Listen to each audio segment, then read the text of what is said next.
Aye. Kia ora. Thank you, Joe. So welcome everyone to our workshop. So we do have an agenda and Connie will be running through that first. We're going to go through a project manager's update, our stormwater diversion project update, and then we're going to get into the outcome of the public feedback sought on the draft master plan. So welcome all our stakeholders who are in the room, Boffa Miskels, and of course our teams from across our different councils as well. So without further ado, Connie, I'll pass over to you and Anthony. Morning everyone, excited to see you all back today for our workshop. Before I get into our first agenda item of being, project manager's update, sorry.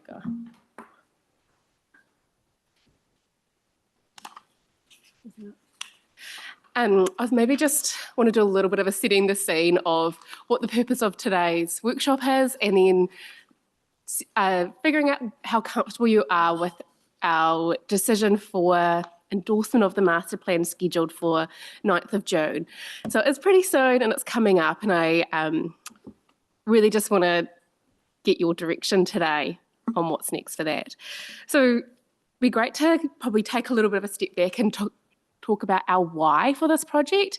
So my understanding of our why is that we've got partners together in the room with the long-term goal of restoring the health and well-being of Te Whanganui-a-Roto, Ahuriri estuary. The master plan is one part of it. It's a spatial exercise that we're doing to interrogate options on how we give effect to this goal and how we can interweave in competing priorities to still maintain true to the vision. So by endorsing a master plan in June, we're not endorsing to construct, we're endorsing to continue with the exercise, enabling us to continue interrogating the next phase. This is going to be a multi-generational project. We're not asking for endorsement to go and implement tomorrow. It's let's see the vision that we've got for multi-generations, and it might be the first 10 years that we really pull off and do really well. With the master plan, it will be presented alongside a phasing plan. We had an indicative phasing plan really for feedback as page 24 of the info pack that was provided at the last meeting, as well as through our public engagement series. And I've also included it on the table for you as well. It's your second A3 paper. Just to really start that conversation, are these the right activities to start going forward with in the master plan, provided you're comfortable to endorse in June? Cool. So really, I know that this is a workshop, but we like to keep this committee up to speed on how the project's going. So we have included a project manager's update. Cam is joining online and might jump in at any time. We'll just kind of tag team this PM update. So from our last joint committee, you instructed us to go and have a look at what our current TAG work streams are, the relationship between AV fauna risk and the Hawke's Bay Airport, an update on the Lagoon Farm stormwater diversion project, fish passage at the park, and an update on the interaction between Napier City Council's stormwater strategy projects and this project. So in addition to the matters that you had instructed us to look at in the past phase of the project, we've also started looking at the thought of perhaps naming the project or giving this park a name. So this is based on advice from our technical advisory group, as well as feedback that we received during the public engagement series.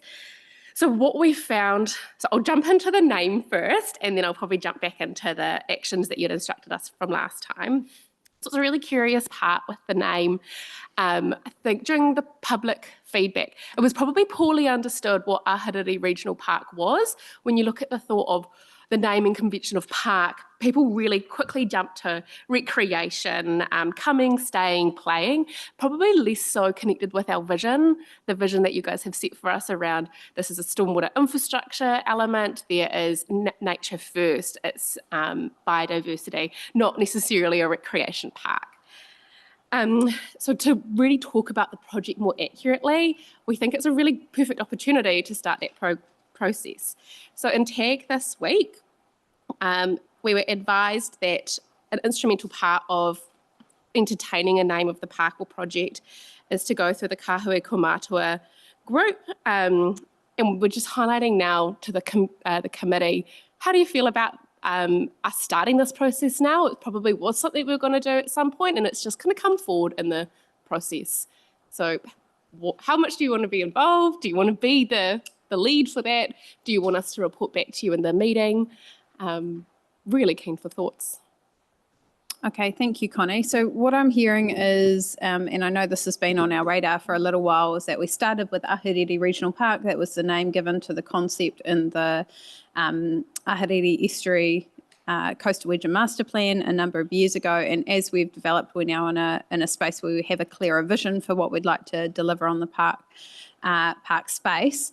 That may not be an appropriate name. I know there's also been a little bit of discussion at Regional Council, and Henny, why you might be best to speak to that around their existing regional park network and potentially some, not some conflict, but some confusion if we're calling it something similar without having first had that operational conversation as well. I'm not sure if you want to give a view on that.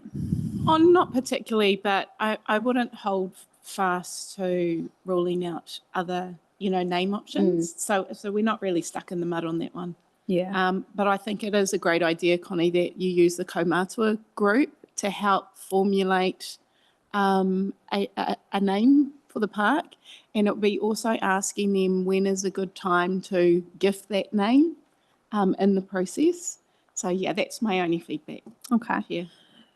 I guess my question for the table is that a mandate we pass over, or are we asking for a recommendation or a number of recommendations? And I'm probably looking, Joe, Heniwai, if you have a view on what the best way to make a decision on naming is. Is it passing that rako over, or is it asking for a recommendation back to this group? I think there's kia ora koutou. I just think it's a recommendation to go through the Komatua. Recommendation? Mm-hmm. Yeah. Yeah. Does anyone have a different view to that process? Keith, are you comfortable? Yep. Yep. So, Connie, I think the guidance is we would like to write formally to that group and ask that they provide a recommendation to this committee on a name, and we would invite them to meet with us at workshop to fully understand the vision for the park space and what we're trying to achieve there as part of their development kōrero. Keith. So a recommendation would come back to us and we make the final decision. Yeah, that's what I'm hearing. Yes. Yes. That is what- And I would support that because this is a co-governed entity between Mana Ahuriri and the partner councils, and I think it would be appropriate for Mana Ahuriri to have a decision-making voice in that as well, alongside the councils. I think we've got the right vehicle here to receive that recommendation. Mm-hmm. Cool. Really helpful guidance. Thank you. Thank you. So now back to the stuff that is written in front of you is in our project manager's update. So both the TAG workstream and the Napier Water Strategy Group current projects, we've included as an appendices to the PM update.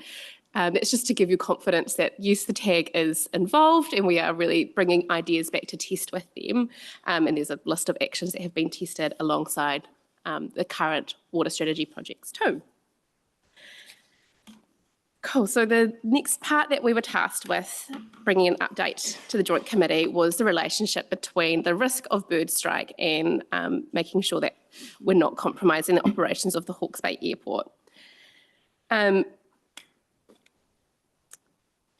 So when we commenced this project, it was one of our core risks right from the start of the master plan was we're fully recognising that the airport has a functional need where they are, and then there is their flight paths are contained over this park, quite a significant part of the park.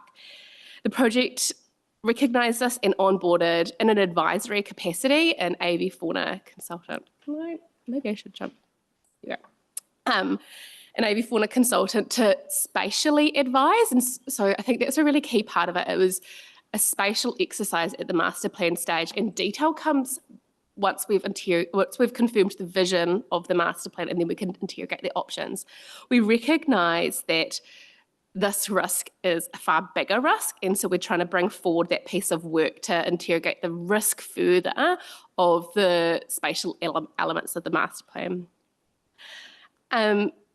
So in onboarding the advisor at the start, we had met with Hawke's Bay Airport and the officers, and they were really kind in sharing with us their bird count data and their wildlife management plan, alongside the dock management plan from our dock partners on the tag. Our avifauna advisor gave us some really high-level details around core parts that we should absolutely avoid or should think further on. So some of the outcomes of this advice was that the wetlands need to be wholly vegetated, location of human-oriented activities should not be under flight paths, and that we should have very limited open green spaces, and we need to avoid pockets of habitat to avoid wildlife flying in between. So to bring forward that risk, we have put together a scope of work in combination with feedback from the Hawke's Bay Airport to assess what the current risk of the farm is, and then what the proposed concept risk of the farm is. So that work is out for feedback now, out for a return brief now, and it won't be ready at the time of the endorsement of the master plan, but it will be ready before any concepts are coming to this joint committee to be endorsed. In addition to this, we've got a paper that's been drafted for the Hawke's Bay Airport board meeting in June that further invites continued collaboration.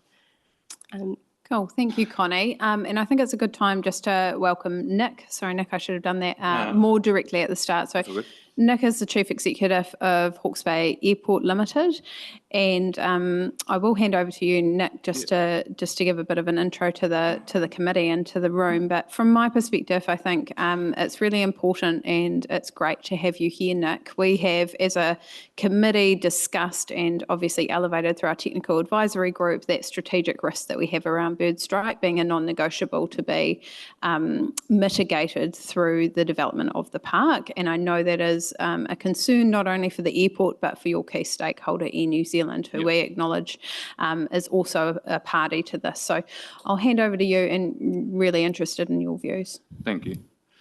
Kia ora koutou, and thank you for welcoming me into this committee and providing the time for our technical experts in the TAG group as well. And it's important to separate our views on the park with our CAA requirements. So we do support the treatment of stormwater and the enhancement of biodiversity, but we're duty bound by CAA and or Civil Aviation Act, and that says that we are to mitigate and minimise the amount of bird strikes on our airport, which is already high. So we're really supportive of the avifauna specialists being involved and doing a risk assessment, and our staff will be involved as needed. Thank you, Nick. Connie, if I could just ask, because I know you did a little bit of scene setting at the start there, and I think it's really pertinent to the bird strike issue. When we get to the point of, and I know you're asking us for guidance today around endorsement timeframes for the master plan, if we get to a stage of endorsing the master plan, what are the next stages of sort of design and development, just so the committee has some confidence that by endorsing a vision document, you're not, for instance, committing yourselves to a certain type of design? Yeah, that's correct. So endorsing means this is the vision and you can continue interrogating. It's not endorsing and we construct. There's many, many more phases between endorsing the vision of the master plan as a spatial element. And you'd be looking at, well, look at our phase one. Let's take phase one through to a concept development. And that returns to this committee again to be go, no go. Is that concept development adequately managing risk, adequately, or like still in line with the vision as well? So it depends on how the joint committee endorses. It kind of depends on the next steps too. But in our preliminary phases, it does have kind of your probably more bulkier items. Like, Can I just in the theme of giving a little bit of guidance, I think at the time you're asking us to endorse, which was, what's that, 9 June, I think it would be really good just to have some bullet points of what those conditional endorsements are, because we know through the conversations we've had and what a process looks like that there is further design, there is concept design, there is seeking of resource consent, there is, a range of cultural impact assessments, for instance, that are required as part of that consenting framework. But I think it would be good just so that when we get to the stage of endorsement, we can look at that and go, of course, here are the next steps. And that can help us understand that those key concerns, especially around bird risk, which we know is our key strategic risk to the project, have due process to come on those as well. yeah, absolutely. Thank you. Cool. Is there any other thoughts from the committee at this stage? Just one point, and I might be jumping into another part, but as to what are the good things that not necessarily going to happen, but we've put into the document that people have looked at, like freedom camping and things like that, that is not being done at the moment. And that is, the freedom camping is one that I've had a lot of feedback on. Yeah, no, great point. And I think we have jumped forward a little bit. So we are going to ask our team at Boffa to come up and talk to us a little bit about the feedback we've received through the consultation process around the draft master plan and what tweaks or guidance we would like to give as a committee to what that final master plan looks like. And I think you're correct that there has been, we tried to split that out in terms of sort of core work program and future potential, but I think we can talk through that as part of that section a little later. Sorry to bring it forward, but I feel it might fill into this area a little bit as well. Good try. Thank you. Chair Ormsby. Thank you, Chair. Thanks, team. I see on the board there's an update around fish passage, and thank you for addressing that because I think I raised that last meeting. That's great. So what can you update us about this? Perfect. Cool. That's my very next point. So what a great transition. So we took fish passage opportunities to our tag this week to really tease out, well, what are the options here? So firstly, there are options. For sure. At the moment, the park is hydraulically disconnected from fish passage, and that there is limited fish passage opportunities through the Puramu pump station. Is that correct? Yeah. So with the proposed master plan as it is, there's different opportunities to bring it at each different phase. So with the treatment wetland cells, they are intended to be hydraulically disconnected because they have a treatment function. They might be a little bit less perfect for a fish habitat, bringing in that urban stormwater at the start. So it depends on the scale of the budget available and the level of importance that the committee puts on fish passage as well. So options that were brought forward were you could go all the way to doing a full pump station that has fish passage enabled, or you could do fish spat ropes and ladders, or you could do catch and release programs. And that kind of detail is going to come through probably at every... Yeah, and more about do we interrogate it at the concept stage of the phase 1 projects and go, no goes on fish passage based on the budget available. And then you take that to the next phase of the detailed design, go, no go again. So in everything that has been put forward, there's opportunities to design it in. It will come through the detail. It's basically where we landed. Okay, thank you. And I just think we need clarity along those steps because one of the points of the project is to build healthy ecosystems, and a part of that is the fish life. And I guess it's been clear on whether this project enhances it where it can and where it can't. Yep. Thank you.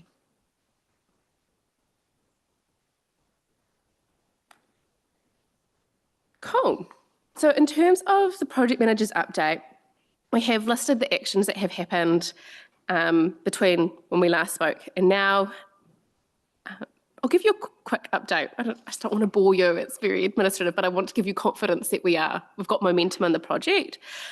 So we had a meeting with the Ahuriri Estuary Protection Society. We've got representatives here today. So we had Ent from our Lagoon Farm Stormwater Diversion Project and myself met one-on-one with them, and then later Ant met with them to talk further about the stormwater detail.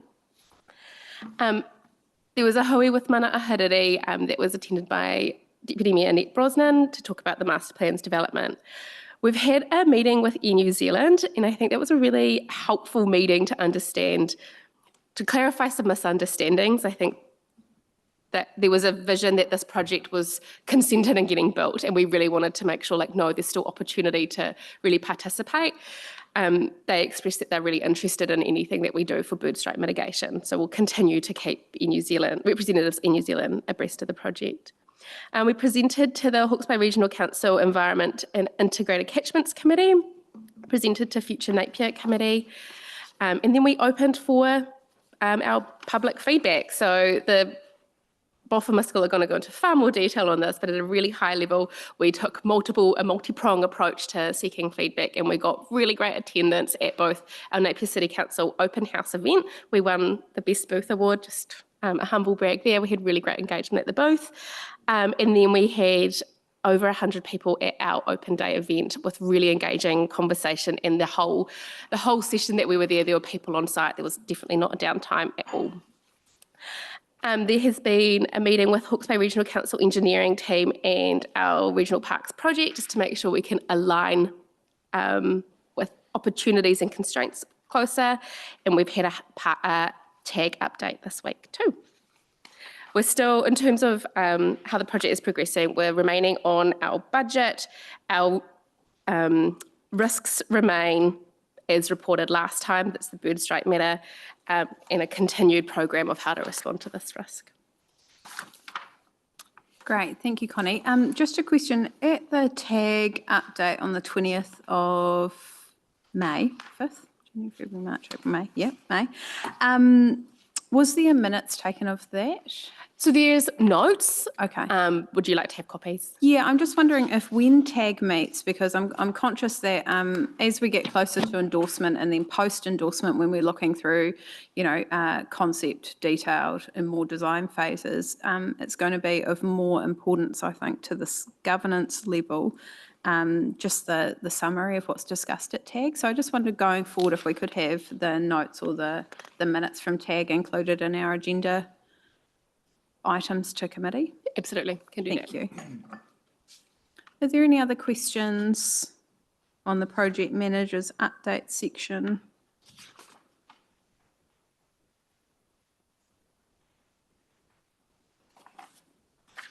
Okay, thank you, Connie. I'll hand over to Ant now. Oh, thank you. Can I use that? Is that All yours. flick forward? Tēnā koutou katoa. This is my first time speaking to the committee, so thank you for having me. I have attended a couple of meetings. I've been sitting in the back there. I picked up the project in December. I started working on it and just acknowledged Sarah, who there was a gradual transition as the project manager. So Sarah's been helping me a lot, and Phil as well as the project owner on the stormwater diversion and treatment component of the Ahuriri Regional Park. So just acknowledging you guys probably know a lot more about the project and a lot more background than I do, but I've been getting there. So today I'd just like to go a little bit over that background, talk about the optioneering report that Tonkin and Taylor have just released, and the next steps from there. So excuse the background, but there is the catchment areas or the sub-catchments of the Napier urban areas, and looking to pick up hopefully you're pretty familiar, but mainly that Purimu, that the big one in the middle is what we're looking to, is the priority to take into Lagoon Farm, that orange area at the top. Then you've got the county moving to the right, Plantation and George's Drive, and the Taipua in the blue on the left. And I've just done the calculations of those areas there. So just a reminder that those drivers were stormwater treatment as a priority for this project. Flood mitigation was also a component, and coordination with the wider Ahuriri Regional Park. On that water quality issue, so that's information from our team, from a report looking at the water quality issues. So some of those sub-catchments are worse than others, so we're looking to look at those priority areas around the Purimu and county that you can show there. So that's just an ongoing monitoring program that Napier City Council do, Environmental Solutions, Sarah and her team. So that's a monthly monitoring program, as well as the rainfall, the rain events during the year, which I'll get back to later on, and talk about the first flush, which is the principle we're working to with this project. So yep, it's not a new project. Some of you have been working on it for 7 or more years now, I realise. Acknowledge some of you in the room, and got a bit of momentum going now, so well done, guys.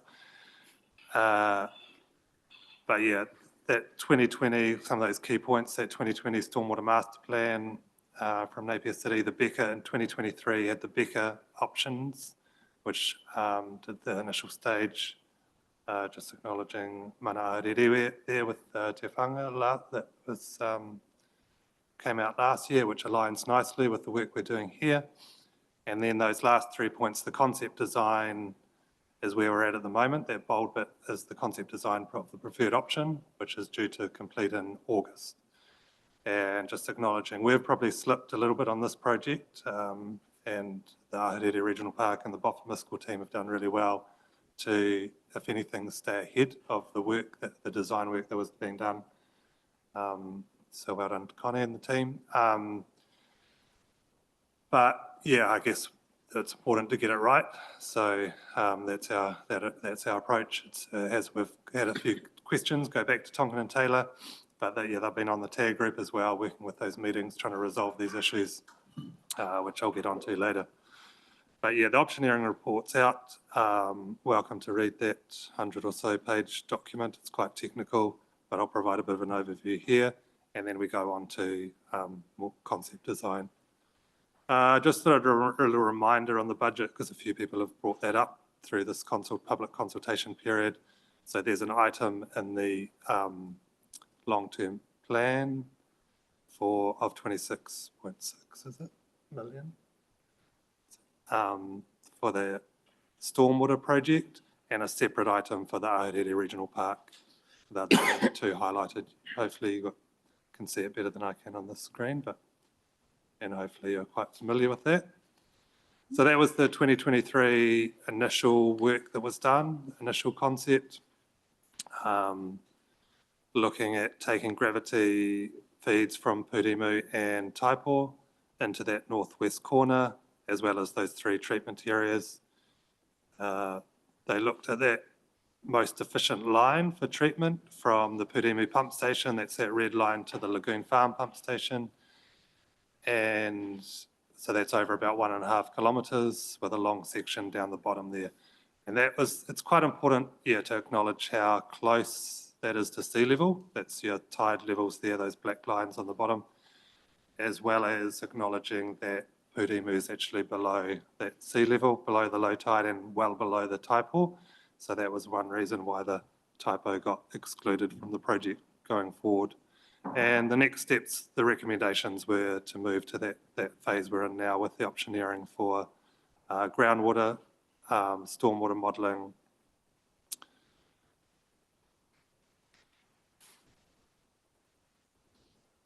just want to jump outside of Lagoon Farm again, because this is still part of the project. We're looking at those options to bring that water, that urban stormwater, into Lagoon Farm.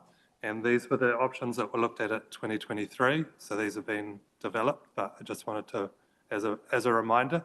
So if you start at the top right corner, you've got the Pandora, Thames Time catchment, and there were a couple of options, those green lines, piping the stormwater over to Lagoon Farm.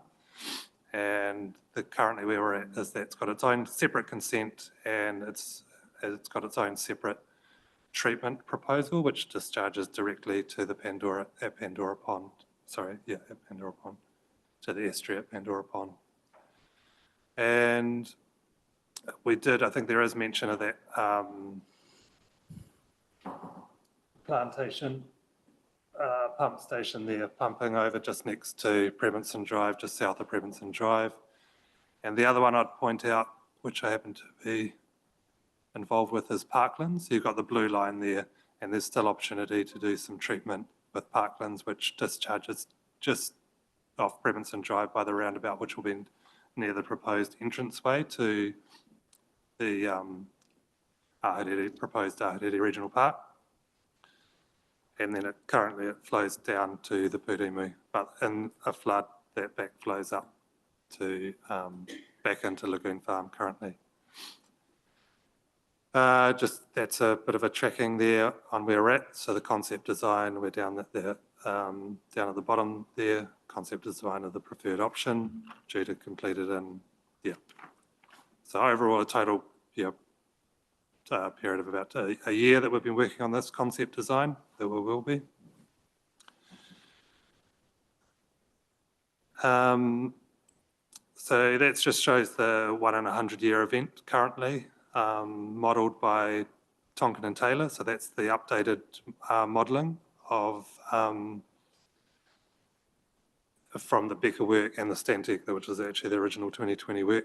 But it just tells that story. You can see where the lower lying land is in that northwestern corner, but some of those other areas which flood in a 1 in 100, including, well, it's pretty hard to see on that, but yeah, up the Purimu and into Parklands. Just wanted to bring up this concept of the first flush. So the proposal is to take the initial smaller storms and the initial rainwater, stormwater flows, because that mobilises the pollutants, to take that water, bypass it from the Purimu or the current channels into Lagoon Farm treatment. Beyond that, so that, yes, the idea is that's the highest contaminant load, the first flush. Beyond that will be over, so it's over, what I was going to say, over 1 in 100, it may not necessarily be that, we're working through that, what it'll actually be. But beyond that, the Purimu pump station will continue as usual to pump directly to the estuary or those other channels will pump. And the concept is that that's better quality water than that first flush. So in a storm event, the later stuff, when it starts flowing, it gets cleaner. So that's the line dropping down. That's that red dotted line actually, contaminant load there. Those were the 4 options presented in the optioneering report. So that top left one's the gravity channel, overflow channel. Top right, going clockwise, you've got the pump station upgrade, taking Purimu pump station from about 20 cubes to 30 cubes. Significant cost and not a lot of benefit in terms of flood mitigation further upstream, just being so low through those urban areas. And then those bottom 2 images are of the treatment wetlands. There's the 2 treatment wetlands options with those cells, which you're maybe familiar with. And we ended up on option 2C, going with this one, which may look familiar to you with the cells. A little closer. So just explaining that option for a new pump station from the Purimu, the channels and treatment wetlands of about 106 hectares within a footprint, within a wider footprint, potentially 124. And that could be implemented in stages. And it allows treatment of all catchments discharging to the estuary currently via the West Shore tidal gates, which includes the Purimu, Old Tutakuri riverbed, and includes Taipo and Pandora. The treatment would be to a depth of between 50 to 20 mil or 70–80%. Or if you were just doing, so this gives us option for staging, but if you were to just take the Purimu, which would probably be the logical first step, you could do 90% those rainfall events. And sorry, just to interrupt, could you just clarify that again? So the preferred option, this option 2C, is what were those catchments? That was the OTRB, Pandora, Hurimu. Yes, so OTRB, I'll come back to the counties that includes this. It does not include Pandora or Taipo, Okay. but it includes all the others. It All the allows others. All for others. George's Plantation County. So actually, it's going to be easier for us to remember the two exclusions rather than everything Yeah, going then in, all the others. which is Pandora and Taipo are the only two excluded. Yeah, Thank you. so that aligns with that resource consent to discharge via the West Shore tidal gates. So you've got the two channels currently discharging, one the Purima and the one the Old Tutukuri riverbed, either Yes. side of the expressway. So it allows to take 70–80% of those high contaminant loads.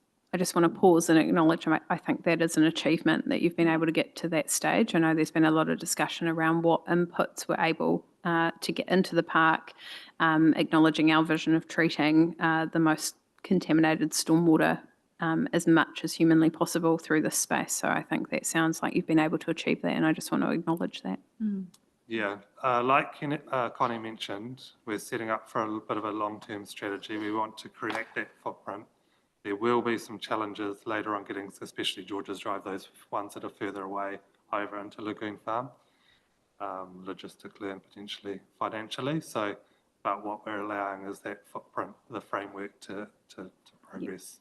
Yeah, and look, we acknowledge that this is a 10 to 20 year project and there'll be staging involved in that. But I think in terms of a spatial allowance and a vision to be able to bring that all in, that's a step forward. Yeah, and I'll come back to some details that we're working through and how we're going to achieve that as well, how that could be achieved. Thank you. I'll just double check if the committee have any other questions or comments before we move on. Give you a chance to have a cup of tea. Anyone? Chair, thank you, Anthony. Back to your 1% AEP modelling, that is in status quo time currently? Current modelling. Has there been any modelling done for when the treatland wetlands are in? Or we're presuming there's no change? Yeah, so a couple of things. This is evolving constantly Yeah. with all the development that's going on around Napier, especially in that Parkland area, which is showing flooding at the moment. Yes. So that is changing and those models will need to be updated. Okay. So the priority was treatment. The second priority was stormwater, improving that storm, containing or holding to detaining stormwater. And we have run into that issue with the benefits of using Lagoon Farm and that treatment to take it because it's so low-lying, close to the estuary, and the benefits further upstream. So this has got, that image doesn't, there is some detail in the option which talks about the benefits. It's within a few centimetres. We're talking millimetres or centimetres of the benefit to flooding when you start to use Lagoon Farm or even upgrade Purima pump station. So I know it's an important issue for Napier and wider, Hawke's Bay. And so we're continuing down the track. We put it back, and that was put back to Tonkin and Taylor to keep working, keep looking for those opportunities. Yeah, thank you. Anytime we can improve, widen the channel, improve that capacity, we're looking to take that. And just to reassure everyone around the table, when it comes time for consenting any of these activities, there will need to be evidence showing any significant change in flood models that expose certain areas. So just confirming with you that that's the case. Yeah. Yep. So we're only expecting benefits for both the water quality discharge and for stormwater. Otherwise, there's definitely no. So even if we did a 2 cubic metre, if you compare that to, you got Purima pumping 20 cubic metres a second at the moment, that's the capacity of the pump station. Even if we took say 2 cubic metres off for the treatment. That's going to improve stormwater by maybe 10%. It may just contribute. But yeah, there's a bit of a puzzle to work out with exactly how that will work, and it may need upgrading of Lagoon Farm pump station as well. But yeah, there are opportunities potentially with the Lagoon Farm to use it for capacity, acknowledging airport and those issues with open areas of open water as well for those periods of time. We'll be working through that. I wonder, Thank you for that. is it all right if I jump in? I'm just trying to pack up what you're putting down around the consenting, consenting of the activities proposed in the mass. Yeah, so that's correct. If it comes to time that we want to say go ahead and seek a consent for the visitor centre, there might be, that would have to update the flood maps and then show a freeboard level. So yeah, completely. That's right. Just for reassurance, there's another process to come as activity happens. Yes, yeah, at the detail, yeah. Right, thank you. So there's some information from the optioneering report on those concepts. So it's basically taking this image here, putting it into a long section. So that's the technical version at the top and the concept at the bottom. So if we start with that one, there's 3 cells. Do we call them? Should get the term right. Yeah, wetland cells, which hold water up to 500 mil depth before it spills out into the next one or is piped through, and over a period of 24 to 48 hours.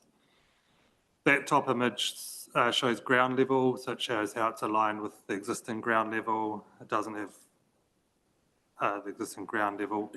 Groundwater has also been modelled, so we're just working through that, but we're looking, that seems to be about 1.2 to 1.5 metres below existing ground level at the moment. So that seems to be manageable and be able to handle some of those issues around climate change and sea level rise that's been raised in your previous discussions. So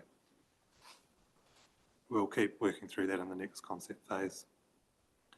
And that's the cross sections. So there's an image I grabbed there for the bottom, which shows how they might work with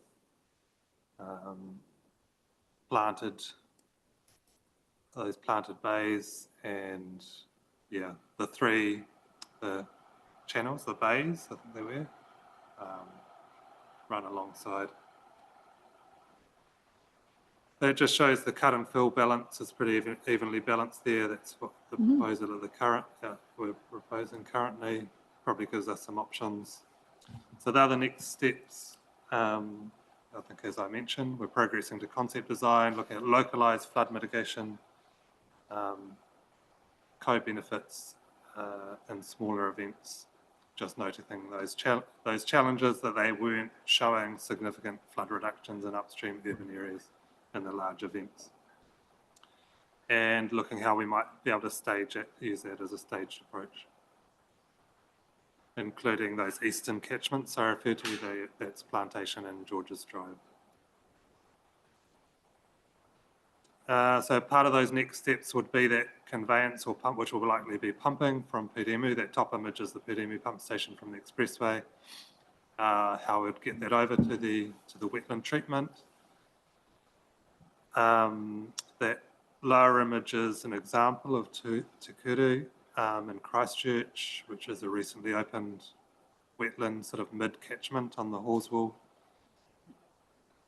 Heathcote. So that's some of the other work we're going to be focused on now, that wildlife monitoring and maintenance, the bird strike. I just acknowledge the team, and we've got Bernie Kelly in the room today as well.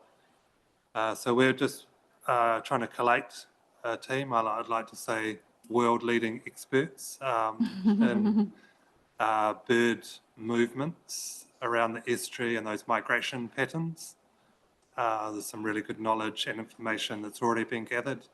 And yeah, I'd just like to get together with Nick and the airport and his team that know how to run an airport and experts at operating, and how we can work together on these finer details.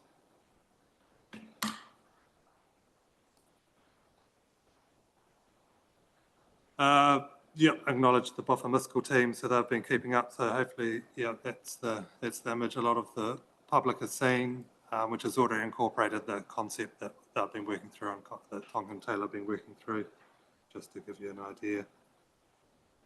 And that's that image. So Anthony, just before you move past the draft master plan there, considering the pace that we're sort of doing these two projects side by side, has there been any movement in your project that you see misaligned with where we're at with the draft master plan, or there's any particular feedback that your project team needs to input at this stage? No, that was a risk I saw early on that Yeah. might happen when I saw the challenges that the Tonkin Taylor team were having, and I was really impressed. So they've obviously been working very well with Rebecca and Gabe, the Tonkin Taylor team, because I was really impressed with how aligned they are, and that they're potentially managing to stay ahead of where we are. So Okay. yeah, really comfortable, potentially more comfortable with the Boffa concept images than the initial engineering drawings, because I've really taken those images and looked at how they might be incorporated a little more softly, shall we say, incorporating those engineering concepts into the physical product. Great, thank you. Nick? Thanks, Chair. Thanks for the background around the science and the context for this. And in terms of dealing with the airport, I think it's really important that we understand at a real summary level what the wetlands are, because that enables us to go straight into whether the road strike risk is going to increase or not.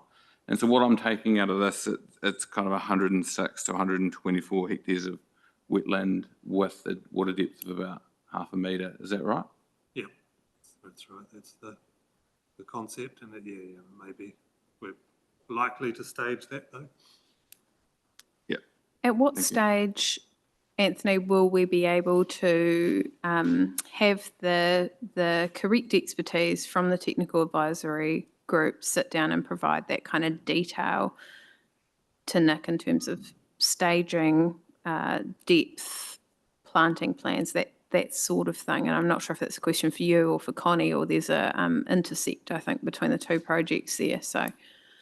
Yeah, so I'm happy. There's quite a bit of detail in the optioneering report, but August is that next stage for producing the concept design, and so we'd like to be pretty certain on how it's going to work by August this year.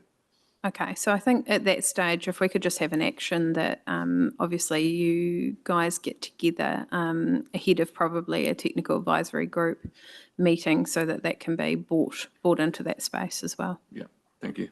Thank you. Yeah, that'd be great. Thanks. So yeah, just jumping out again. So the Tonkin Taylor guys have taken that work initially done by Becca for external options, and this seems quite a logical one to me for the county. So you got the county pump station. Not sure who's familiar with that. Then to put it in context, I'll jump forward and then go back again. But the county pump station on this big image is here. Napier.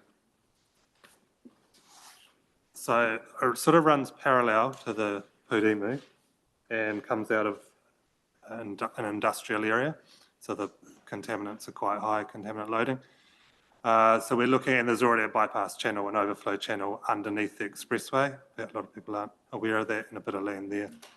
So we're working with transit currently on that 4-laning south of Taradale Road, and we'll be looking for opportunities to pick up some of that contaminant loading from the county and bring it over the Purimu. Would be a pretty easy solution, and potentially, and as part of that project with the 4-laning, they're going to be doing more stormwater.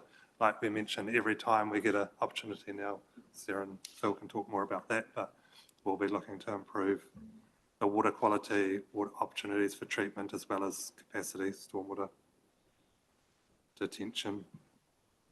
Yeah, there's a little cross-section of that showing how the county is actually higher than the Purimu as well as the Taupo we mentioned earlier.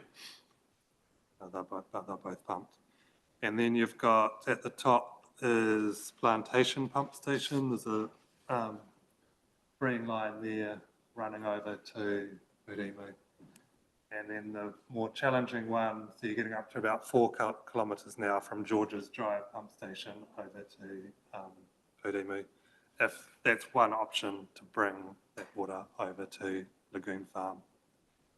So just wanted to keep that out there and keep that on people's minds that, yeah, we'll be looking, there are other options, but we'll be working through those. So that's my update.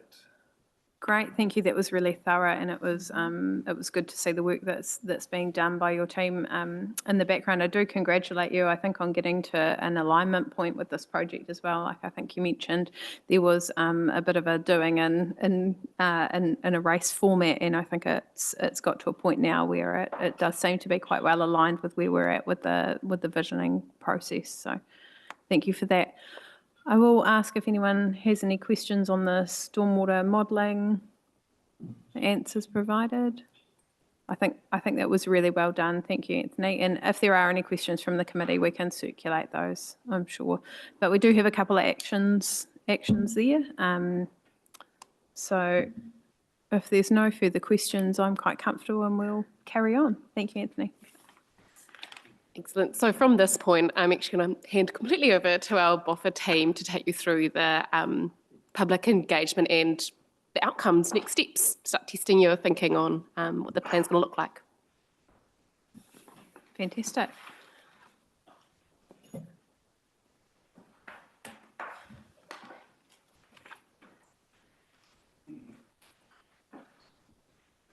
Welcome, Becca.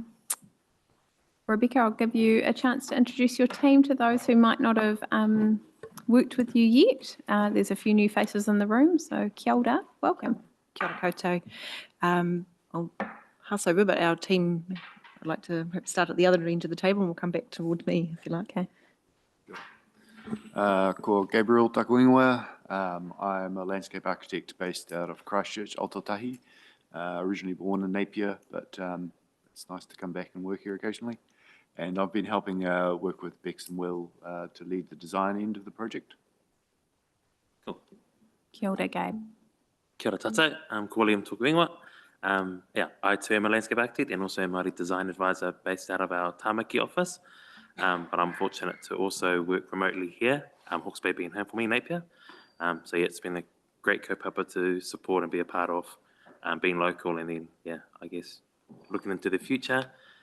But you have been leading, I guess, from the engagement side of mahi, been working with Connie and the team, facilitating our workshops, and then, yeah, internally, how we bring the master plan together. So, kia ora.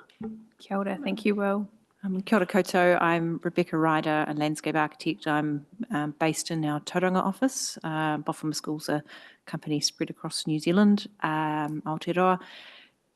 My work primarily in this project is project managing and sort of guiding an overarching direction and vision with our design team. So yeah, and we're pretty excited to be here. So so what we'll do is I'll run you through the public engagement feedback. We've been assisting Napier City Council with the delivery of this and the analysis of the public engagement that has been received to date.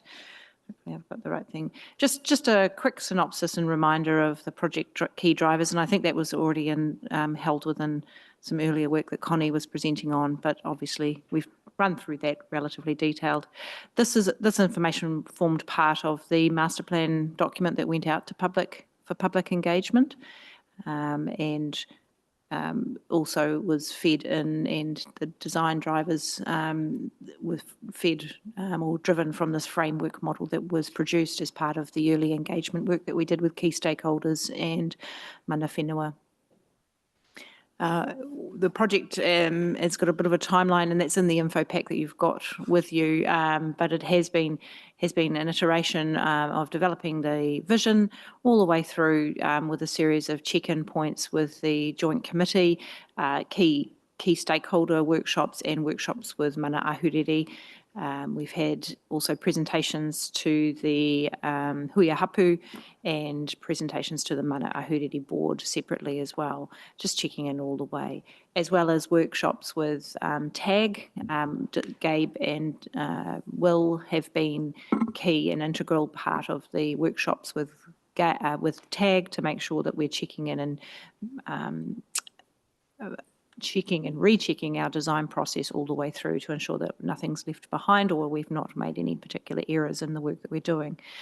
The other aspect to that engagement is the feeding across from technical detailed discussions that Gabe has also been having with Tonkin and Taylor, as you heard from Ant, that it has been an iterative process. So we're trying to keep abreast because, as you know, we are working slightly ahead of the program of the Lagoon Farm Stormwater Works.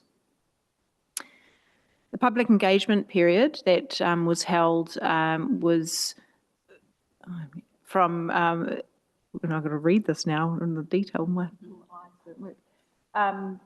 In mid-April, I will say, through to the 9th of May, and it was run through a series of mediums or different mediums. So the Ahuriri Master Plan document was released as a package of information that was put up on Napier City Council's website.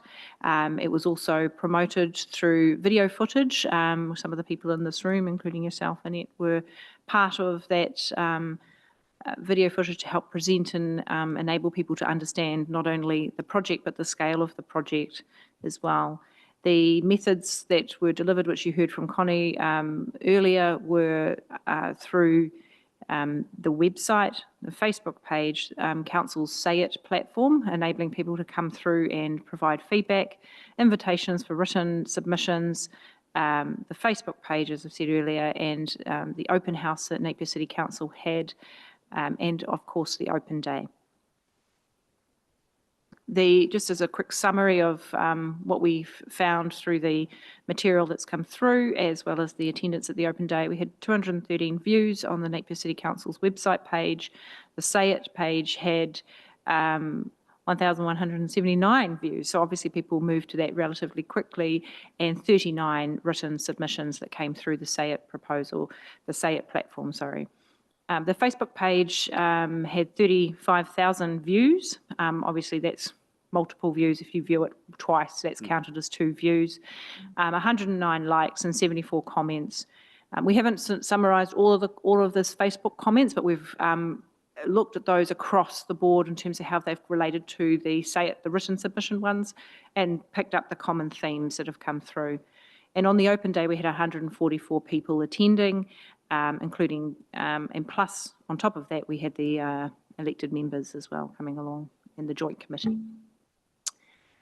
A summary, and this is in the package of information, there was a mixture of, I'll go back a page, who we heard from in the Say It, the Say It written submissions were 33 private citizens, Biodiversity Hawke's Bay, Birds New Zealand, the New Zealand Air Ambulance Service and Skyline Aviation, Air Napier Limited, the Wakaama Kahununu and Hawke's Bay Airport Limited. These were the main sort of people that were submitting in a written form. Out of all of the information that we've received, there was around 59% in support of the Say It submissions, and the 26 against and 15 neutral. Some people were not supportive of some parts of the proposal and supportive of other parts of the proposal. So we've put them in the sort of neutral camp where they aren't strongly aligned in one direction or the other. We've provided in there a synopsis of the different comments that came through in support and against, and summarised what the key themes were. They were basically concerns, or the key issues that we heard were concerns with loss of ecological habitat, and sort of pointing, and we've put quotations in the package here, so I won't go through all of that in any great level of detail, but there is, as you can see, concerns regarding the disturbance to the current bird habitats. The proposal had some suggestions around connection across the existing channel. There were concerns around or support for obviously the water quality and habitat. Concerns around human interaction with the existing habitat, the avifauna habitat, and concerns around the human interaction, like cycleways, walkways, and also some small comments around the watchtower, the suggestions around watchtowers being, they could move to being more hides, bird hide sort of viewing platforms to try and, or viewing areas where people can be less obvious for the native wildlife. The other obviously issue that we've been talking about earlier is the bird strike, and that has come through quite strongly, certainly from our from a number of parties, including Hawke's Bay Airport Limited and the aviation submitters, including the Air Ambulance and Skyline Limited and the like. The main issues are making sure that, as you've heard, ensuring that the bird habitat, or certainly the large bird habitat, is not improved or enabled to increasing the risk. And obviously there's a lot more work to be done in that space. The other two main issues that came through were around the financial cost, and they were often broader comments that came through around the project in regard to the wider expenditure that Napier City Council and Hawke's Bay Regional Council have within their financial portfolio. So that's just a main concern that people had, and also that filtered down into concerns around some of the facilities. Do we need all of those types of facilities? Particular concerns, as you heard, around freedom camping. There were concerns and support. So the ones that we've put here are a lot to do with the concerns. There were concerns around not providing for some waka ama training facilities, or as a lake, or providing for, what were the other things? Just people, there were some suggestions within that information that came through around sort of simplifying down the concept, not showing as many of the types of facilities that we talked around, amphitheatre. There was also wanting to retain the wool shed, and I think that came down to, on reflection, perhaps some communication and just making sure that the master plan is really clear that yes, we are actually using the wool shed. It is part of the concept, and probably communicating some of the decision making around why some things weren't included, because we were marrying that up against the project objectives and the key risks to the project, i.e. bird strike being one in particular. So ultimately, going back to the number of the level of engagement from the public, observations out from a person not from Napier, I think there is a good level of engagement that you've had. The platforms that you've had that enabled that to occur upon have been easily accessible. There are, you're not going to necessarily pick up everybody within the community, or even 50% within the community. So I think what I've observed is a good level of engagement, and I'm sure that the continued engagement will stretch that further. So, yeah. All right. Have we got any questions around that? If not, I might ask you just to talk us through what next steps look like. At what stage are we posing some questions to the committee around giving some guidance to finalising master plan? What does next steps look like? So today we were hoping to flesh out perhaps some of the feedback a little bit further, to try and see if there are any particular direction or points that we need to clarify or simplify within the master plan, making sure that we are communicating decision making and design decisions that have been suggested or occurred within the design process clearly. If there's any omissions or particular elements within the design that we need to reconsider or remove or add, that needs to be, I think today would be a helpful place for us to work that through. Connie, if you wanted to jump in. Yeah. And knowing that there's devil in the detail, Gabe and Will are definitely the detail people. So they're here to answer any questions and perhaps feed across more information around that. Yeah, so based on the feedback received, I have also got the core projects or core programs print out in front of you, and then the kind of phasing plan that goes alongside it. These should be both familiar. They haven't had any changes since you've last seen. So based on the feedback that we'd received, there was no missing element. I think the bulk of the feedback was, is all of this needed, and is all of this needed now? So like seeing what people have said, it'd be really great to workshop this with you, being like, do we need everything? Do we need everything immediately, or can some things be in that multi-generational commitments? So when we start looking at the core projects that we've listed 20 core projects based on workshopping with you, with our key stakeholders, our tag, and then we've also had another 17 nice to have projects that would be public-private delivered. And I think those can be more aspirational projects. And I'd really like to bring your thinking in today to the core element. So do you want to be courageous? Do you want to take 5 of these and do them really, really well? Like, we don't have limitless budget. On Ant's slide, you would have seen the allocated budget. So there's the wetlands that will proceed under a different budget. And then with the Hawke's Bay Regional Council and Napier City Council LTP commitments, we've got just over about $20 million to make sure that we deliver on all of our drivers that this joint committee has set. Yeah, so over to you. Thank you, Connie. Yeah, questions, clarification? Thank you. Chair Ormsby. Thank you, Chair. Thank you, Connie. Like, fantastic the way that you've almost project mapped out for us. And so I guess I see almost like 3 distinct sections just based off your question, Connie.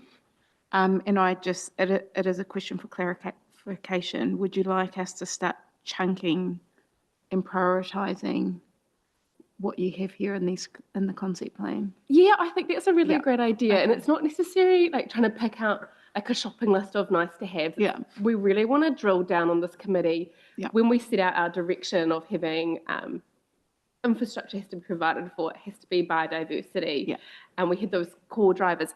Do these projects, when we drill them down, still give effect to those core drivers? The outcome might be that, yes, all of them do, but maybe we phase 5 first and then 5 second. And I think that's quite pragmatic in a way in terms of the financial challenges that the feedback heard from all our stakeholders was that financially for the regional council, like we'd like to see next steps so we can start looking at investment.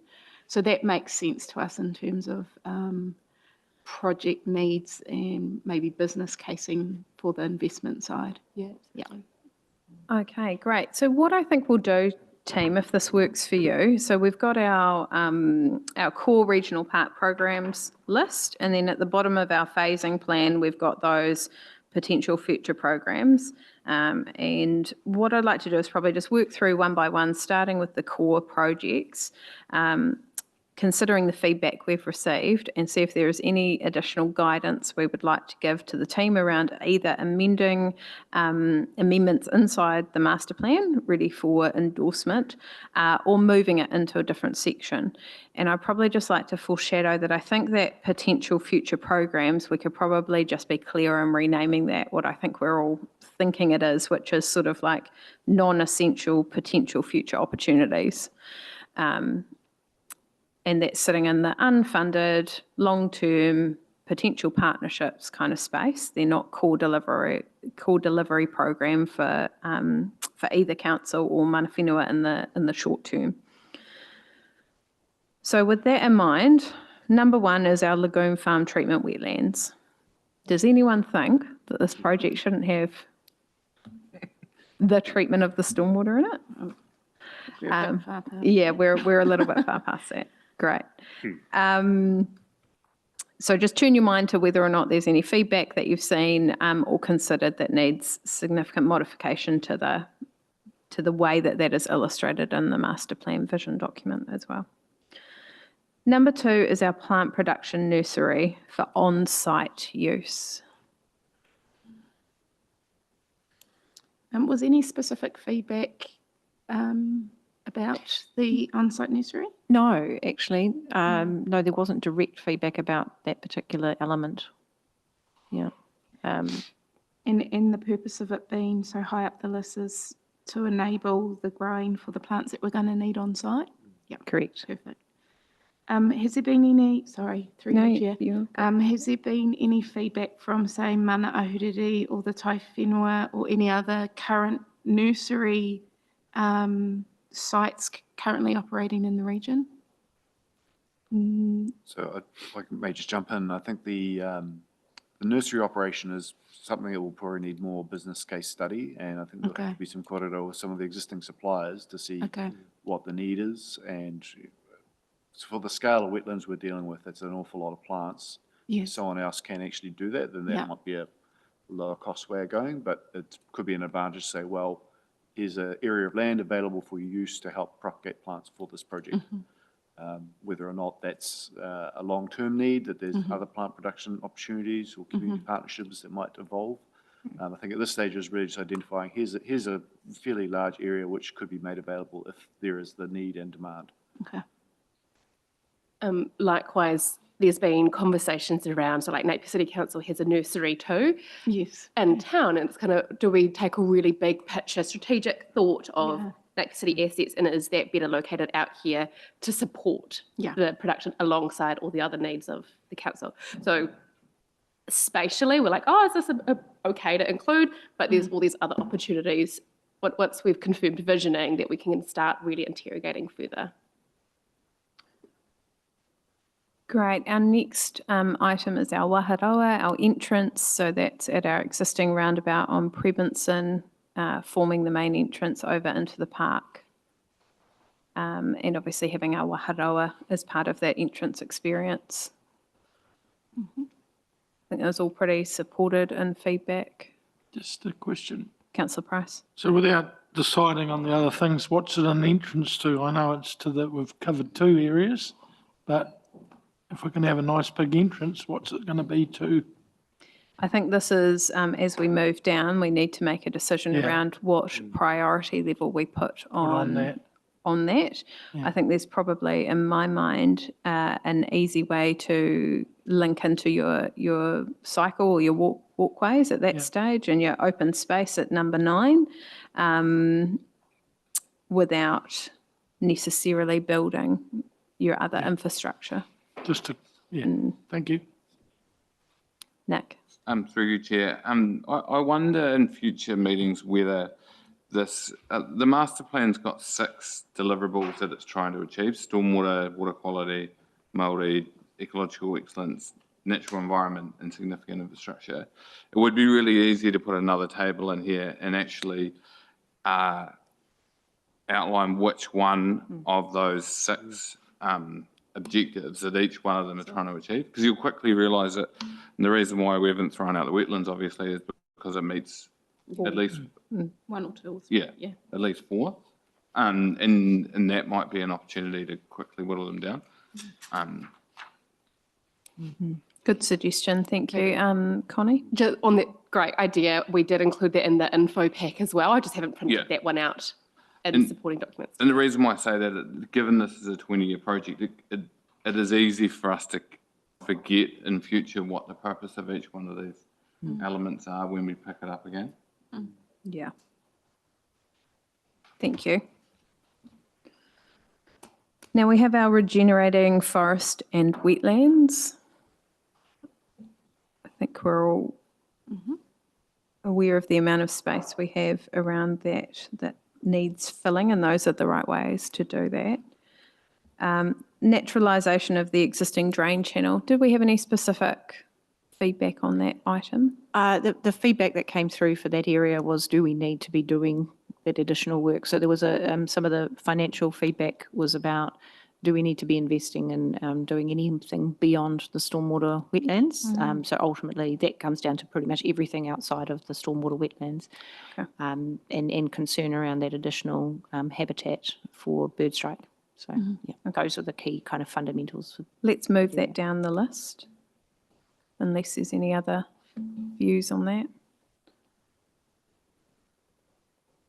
Now we've got trail connections to the existing cycleways. So we had a range of, so we have the existing cycleways and then the interconnections from the new Waharoa space through the park.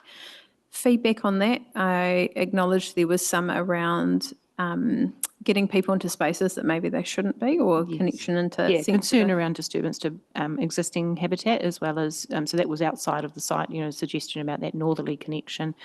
But there was also equally quite a lot of support for the recreation connections as well. So when I talk around issues that popped up, a lot of that was in that feedback around negative, but there were also feedback supportive of that recreation connection, but balanced with concerns around habitat disturbance to native fauna. I wouldn't mind getting some clarification on that. My understanding was that there was no new connections into existing sensitive habitat areas. Correct. There, beside position, I think it's O. I'll just get you to pull that, sorry, Gabe, a little closer. Sure. Where are we? Is that one on our? No, it's just a printout. Is this a printout? Can we? Beside the existing Lagoon Farm pump station on the north side of the site. Okay. Gabe, sorry, if you don't mind pulling that in. Thank you. Beside the existing pump station on the north side of the site, adjacent to the channel, there is a existing historic bridge or ford structure, which we've identified that would be a potential future. So I think that's probably one of the key touch points. The reason we included that is we acknowledge there's obviously concern around enabling access to the channel and additional disturbance. But I think that future potential opportunity should still be identified. In the event you have the Pāmu development to the north and further expansion of the network of trails on that side, with appropriate controls of how that access would work, I think that's important to flag it as there's an opportunity there, still needs a lot of testing and investigation. That would be way down the priority list. That might be 20, 25 years before we start looking at something like that. So that's what's detailed as number 7 on master plan, is that? I'm thinking I'm looking at a different figure. No, number 7 is the trails within the park. Within the park? Yeah, not and so we have no sensitive habitat within the park, that any of those trails under number 7 we're looking at? No, we're not. There's obviously the South Marsh, but we're essentially respecting the existing pathway condition around that. The only other touch points would be there's some discussion about the potential watchtowers. And of course, if that's going to cause additional disturbance, there'll be something to be reconsidered. Okay, we'll work through that and get to the watchtowers. So in terms of number 7, we're not talking about any sensitive habitat encroachment. I would just note, we'll have to consider that carefully, because if we do drop out wetlands and forest restoration and some of these other aspects of the park, where do those trails go to? What's the attraction for people to use them? So we'll just have to think about, is it worth the investment until you've got a bit more program or activity or attractions within the park that people want to use them? Yeah, I suspect each of these would have their own potential phasing as well that would align with other components of the park development.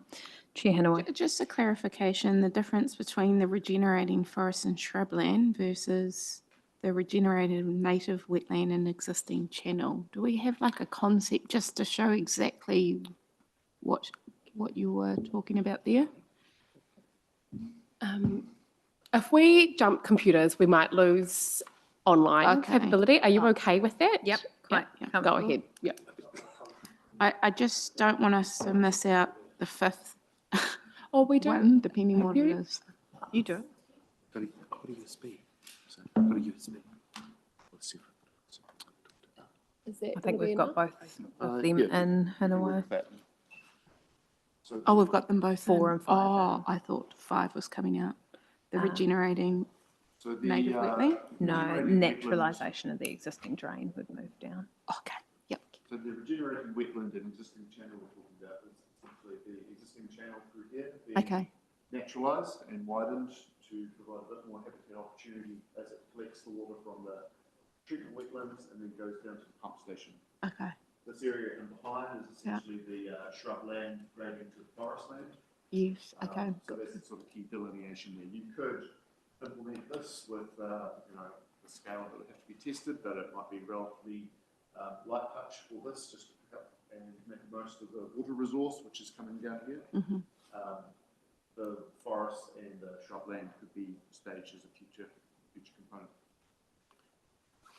just clarification that both the forest and the wetland, native wetland are still in here. Yeah, no proposed change to those. Thank you. Thanks. The naturalisation of the existing drain channel is what we've moved down. Yep. Yeah. I'm expecting you to tell me if something doesn't make sense in the guidance we're giving as well. Yeah, is that connecting with the wetlands, with the treatment wetlands? Moving on to number 8, we've got our island nodes. I know these things haven't been costed, so the benefit. So one thing we talked early on with the Tonkin Taylor team is how can we extract the most benefit out of the investment in these treatment wetlands? And one of that is allowing for public use and engagement in that very large wetland landscape. So we discussed putting a bit of organic shape to those and then allowing for some higher points, which is these wetland islands, we call them. And the idea being that then you can facilitate some access through the park, and you've got pause points with potential for some more planting to provide additional amenity, opportunity for some signage, shelter, sort of building that program through the park, which is going to bring people through and turn it from strictly a more utilitarian sort of infrastructure basis to something that has those other dimensions to it. And my understanding is that it would be appropriate to do that at the time that you're forming the wetlands, because that's when you're doing your earthworks Yeah, component. so the idea is would have some back and forth iteration with Tonkin Taylor. They will just make sure that their concept design responds to that and allows for that future opportunity. It could be just left as a larger expand in the vehicle access, which they need to do for maintenance anyway, and it just gives the opportunity for some more park and restoration and landscaping to come in later. Great. Now we move on to number 9, which is our landmark PO and interactive wetland play zone. I don't know what the committee thinks, but I think in terms of some of the feedback around nice to haves and focusing on core delivery or core facilities, I wonder if this is more landmark PO and welcoming space, and that could be as simple as large green space with a bit of a signboard or something like that as a starting point. What's the committee's Agreed. Yeah, I agree. view? So I think we're just reframing that one. The next is number 10, our visitor hub. I'm interested in your views. I think this is a really nice to have, and it might be more in our long-term aspiration space. So it might move to the top of our, potential future programs list. It certainly, in my mind, would need a bit of partnership to deliver. Would need probably a tenancy. Would need, some work around making sure that it operationalised appropriately as well. So that would take some time. Just, would we be reconsulting on when we do these things? The nice to haves? I think the nice to haves wouldn't necessarily have line items within either council's long-term plans, and at which point they did decide to go in, then they'd be part of that annual or long-term plan consultation so they would be round. consulted through the Yeah, but the space is earmarked. It's in the master plan as a as a potential future work program. Does That part of when we this second list, we'd clearly say that it'll come back to the public to have a chance to consult on. Would that be? Well, I think any investment of that nature. Yeah. Yeah, there'll be things on that list that wouldn't need public consultation. For instance, the naturalisation of the existing drain. There'll be things on that list that could. I mean more, I guess I'll talk about freedom camping. I haven't got there yet. Choose an example of the public having a say on the nice to haves. My answer to that one is yes, the public would absolutely have a say, because it would be an amendment to the freedom camping bylaw, which requires public consultation. So you would have a number of consultation touch points on that. Does anyone have? I'm really not saying we shouldn't do these things. I'm just saying we need to get individually public support. I understand. Yeah. How does everyone feel about moving that visitor hub at number 10 to the top of our potential future? I'm not hearing any disagreements. I'll move on. I think number 11 is a clear move into that category too. Mm-hmm. Please stop me if you've got a comment or a different view. I know you've all had a chance to review that feedback. I think the Mānuka and the Pāharakiki could stay within the core work program, being that they would be phased probably for slightly further on, but they deliver on those core vision. I move on to number 14, which is the Waka Landing public facilities. Are you able to summarise the feedback Yeah, on that there one? was feedback around that, with not as much support for that idea. There was certainly feedback around that intertidal kind of environment and people not seeing the real vision behind that. So I'll bring it up actually, there's some comments that came through in that feedback. Let's just see if it's there.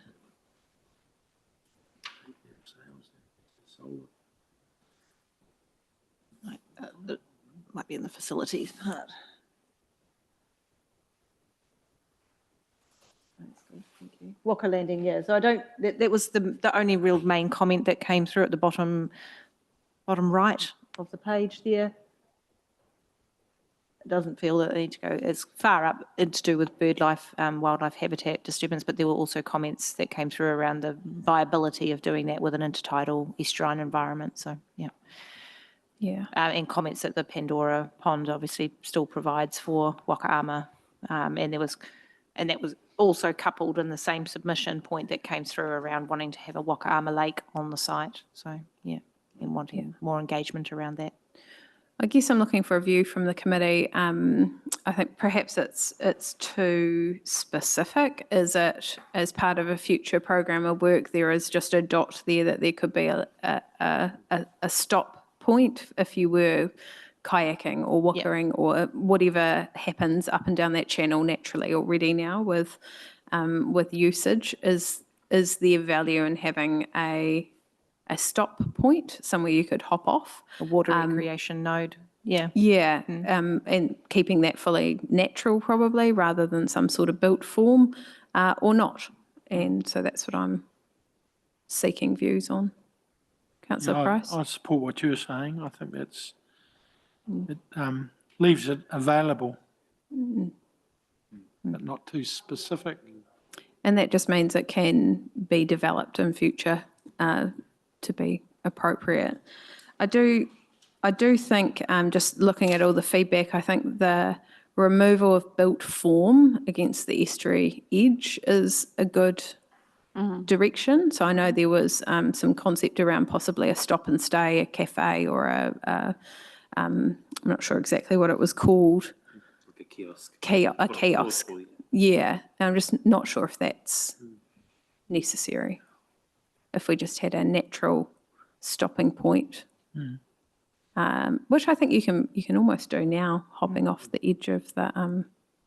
It might evolve over time. Exactly. You know, the thing is, when you start with walking and cycling facilities, as you see in the Waikato River trails, businesses start to look for opportunities to connect to those types of recreation hubs or connect trails. So Yeah. Yeah, and I think that'll build on if we're moving the likes of the visitor centre and learning hub to the future potential.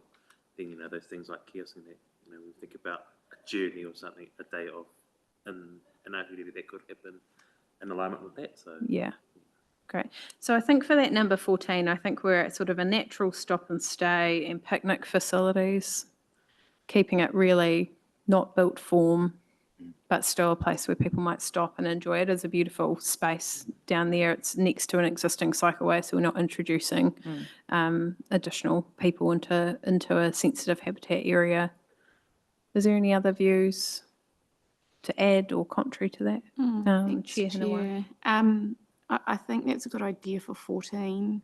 And then I start to look at all the stops along that, along the Ahuriri channel up against it, and it feels like there'll be greatest disturbance of bird life Where's this? Sorry? as you move down to 20, 15 along there. So I think if we can keep less disturbance and activity around those key areas where we know there are like matuku that have habitat around 15. So if that can be a concept and theme incorporated in, that we keep activity to a certain place in areas that will not influence that Ahuriri channel and that more western end of the park area. Yeah, thank you. Because I think that's in line with activity and human disturbance. Thank you. Yep. I think that's good. So if we're looking, I think you've got our view on number 14 there. So number 15, as Chair Ormsby was saying, I think that is more, rather than a walker landing and a lookout tower, it's more a lookout space, and it's not a built form. Does that coincide? Yeah.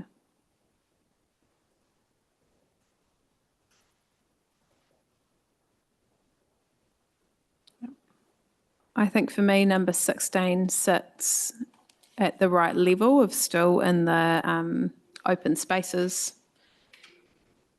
area next to our, we call it wool shed, but it's further down the priority list of that core activities.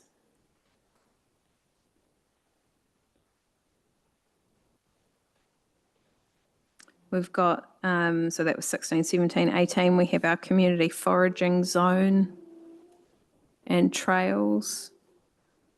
I think this was acknowledging that part of the space is a little uncertain future with the 4-laning process underway, and there is a designation that cuts through part of that. So I think it was essentially left at the bottom of the list as a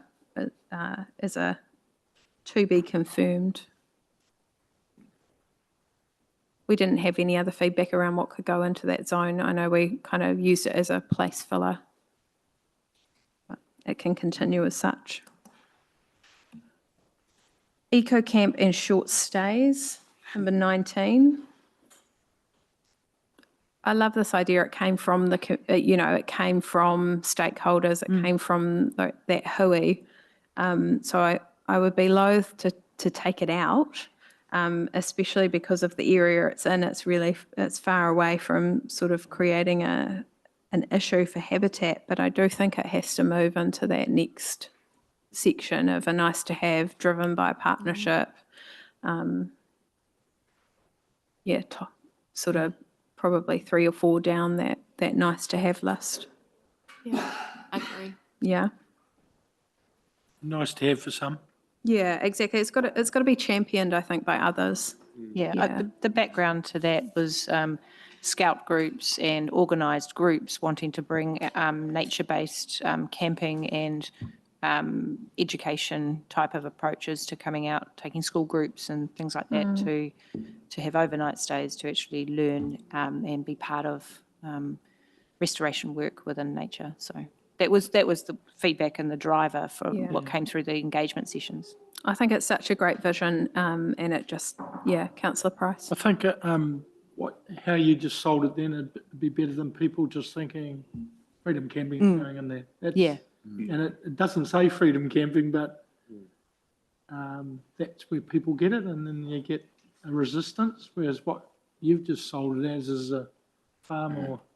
Yeah, or perhaps some clarity in the language in the report, in the document would be helpful, so that it's organised groups, group stay. And it's more youth-based as more youth-based, Yeah, so can we rename that as well as part of a little bit more info? We'll do that. I think that's helpful. I think that's probably a really nice point as well, just because we are looking at pushing them into a future opportunities, the space is still available. So if a future opportunity did come along, I think spatially this project could support it, but it's just not being council driven. Yeah. Yeah, so we're not getting rid of key stakeholders' feedback by any means. It's just a reprioritisation. Our next is our pump station, number 20. And I think we, as per that previous conversation, just taking out of that wording the Walker Landing and visitor kiosk part of that. So we're staying at the pump station.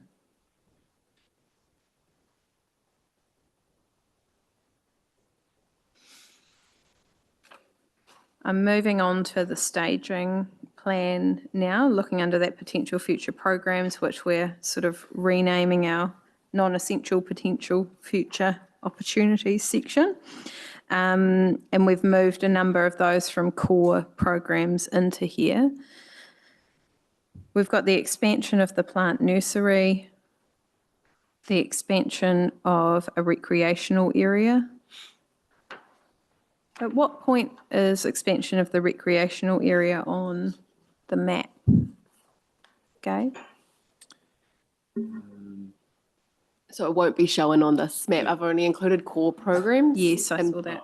today's presentation. This area here. So Right. allowing flexibility for operator such as blow carts or blow carts themselves to actually use the space.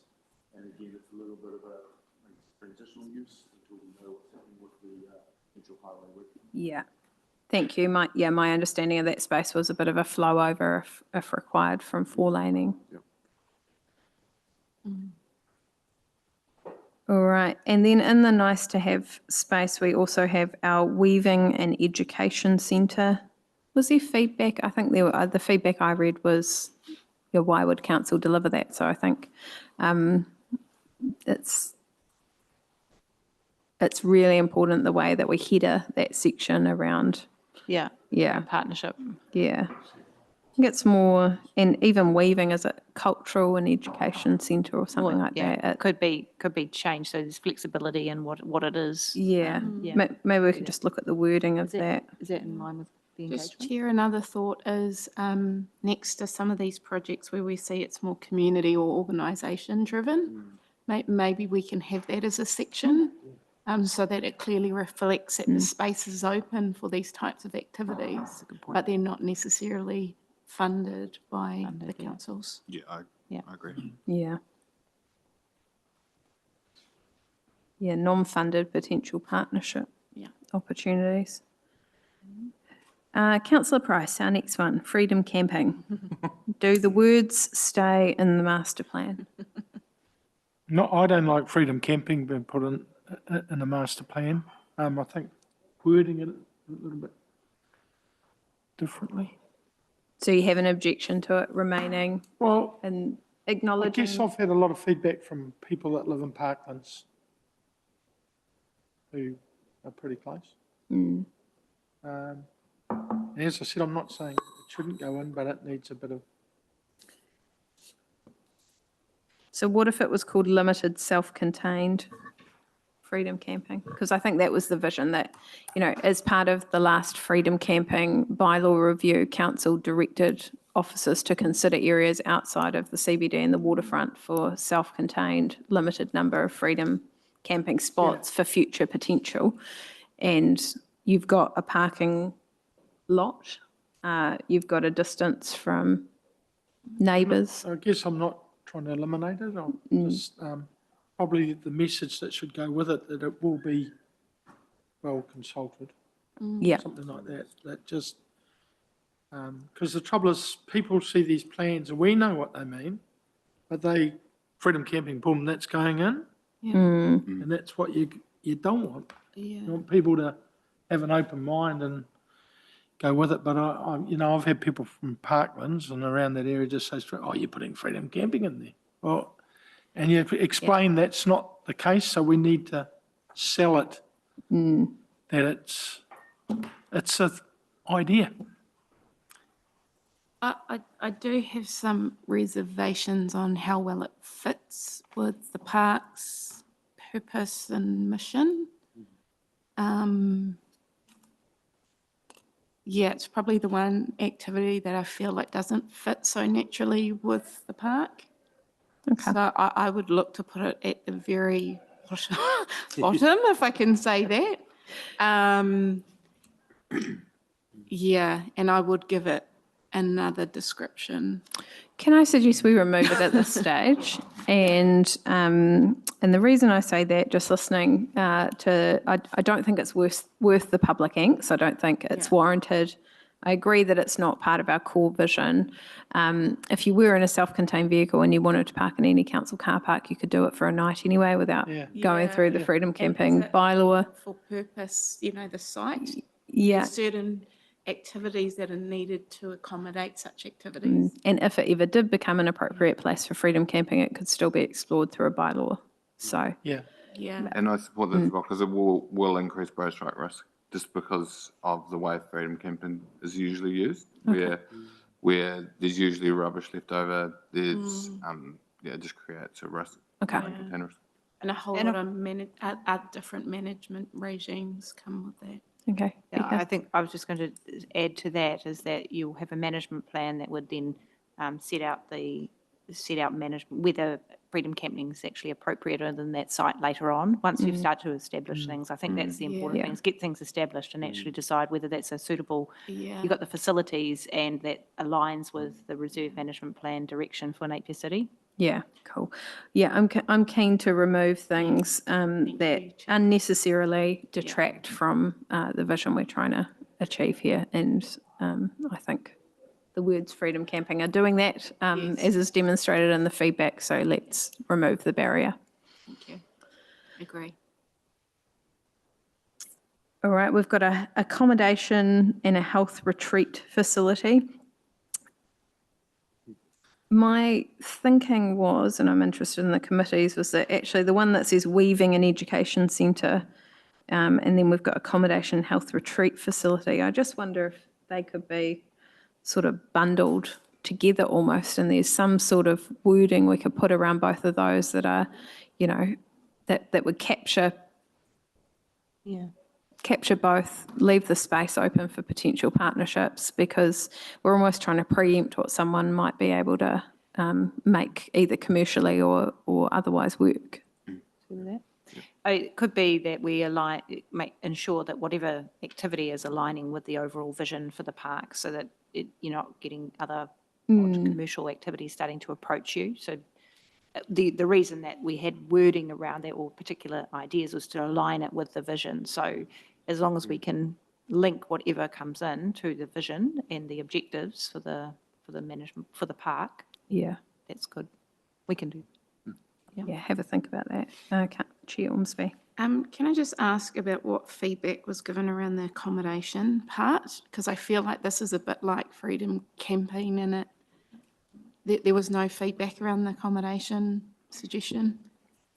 It kind of fitted into that whole, why is council doing that? But that probably relates to a lot of activities, not accommodation. I just wonder again if it fits within the themes of what we're trying to achieve with the park.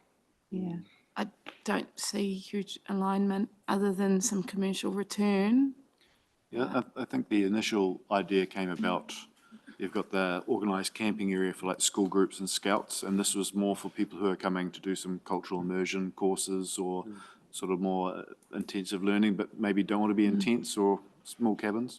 We've got enough marae around now. They can come book it at our marae.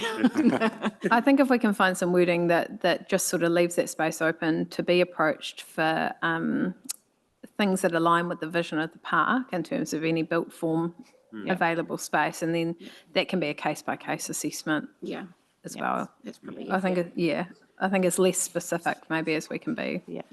Okay, that's fine. Yeah.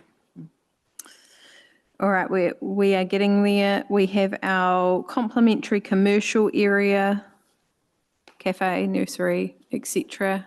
Any significant feedback on that? I know it's at this end of the... Only around whether council should be involved, doing anything outside of the stormwater project. So it was really just about expenditure. Yeah. So obviously there's a business case that needs to happen to verify whether that commercial zoning and activity is going to work. So that's Yeah, I think it's placed appropriately then in that space. It is potential future, you might have, for instance, the investment arm of the CCTO come and want to do some development in that space, and this allows the space to do that in the right place. I think spatially it's about putting it in the right place, so. Yeah, and we were trying to flag the type of activities within there at this point as to ensure, and what we can say is that as long as they align with the vision and the objectives for the master plan or for the park, i.e. we don't necessarily want a mega mitre 10 in there. No, You know, no that's big that type box. of, yeah. Of course.